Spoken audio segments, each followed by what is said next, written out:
So halos wala pa nga po 2 araw mga idol matapos umiyak si Koki Kameda para i-announce ang kanyang boxing event na tuloy na sa June 6 sa Japan kung saan mga idol ayon po sa report galing sa trusted source natin, sold out na po ang venue ng event ni Kameda sa Aichi Coliseum sa Japan. Ubus na daw kaagad ang ticket sa boxing event. Meron pa naman daw natira mga boss, pero para ito sa VIP people na posible manood ng laban. Well, expected na nga natin mga boss na magkakaubusan talaga ng ticket sa bakbakan. Sobrang ganda naman kasi mga idol ang lalaban sa roster ni Kameda, lalo na itong bakbakan ni Casimero at Luis Neri mga idol. Malamang ito talaga main attraction sa boxing event. Pareho kasi konektado si Alas at Neri sa Japanese monster na Uya Inoue. At speaking kay Inoue mga boss, meron din report na posible manood dito ng laban ng dalawang maangas na fighter. Pero duda tayo dito mga boss dahil hindi po magkasundo ang promotion ni Koki Kameda at taken promotion ni Inoue. Pero kahit hindi man makapanood ng live si Inoue, sigurado manonood naman ito sa pay-per-view. Balitang balita kasi sa Japan ang laban ni Casimero at Luis Neri. Kaya oras na talaga mga boss na magpakitang gila si Cuadro Alas. Posibleng ito ng huling bagay na mapansin si Casimero ni Inoue.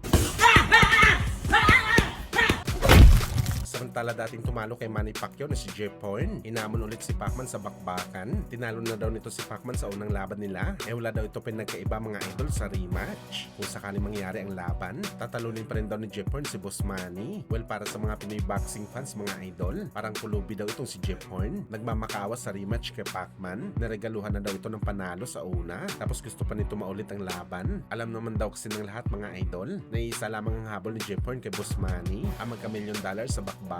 Wala ito paki kung manalo o matalo sa rematch. Gusto lang talaga nito magkapera sa laban kay Boss Manny. At ang lakas talaga ng apog nitong si Horn. Matapos ito niregaluhan ng panalo, hinamon siya ni Pacman ng rematch. Pero tumanggi ito lumaban at sa halip nilabanan nito si Crawford. Tapos nang natalo ito kay Crawford sa laban, bigla na lang ito papayag sa rematch kay Boss Manny. Well, ibang klase talaga itong si Horn. Ginagamit lang talaga nitong pagkapanalo niya kay Boss Manny para makakolekta ng maraming pera sa Pinoy Legend.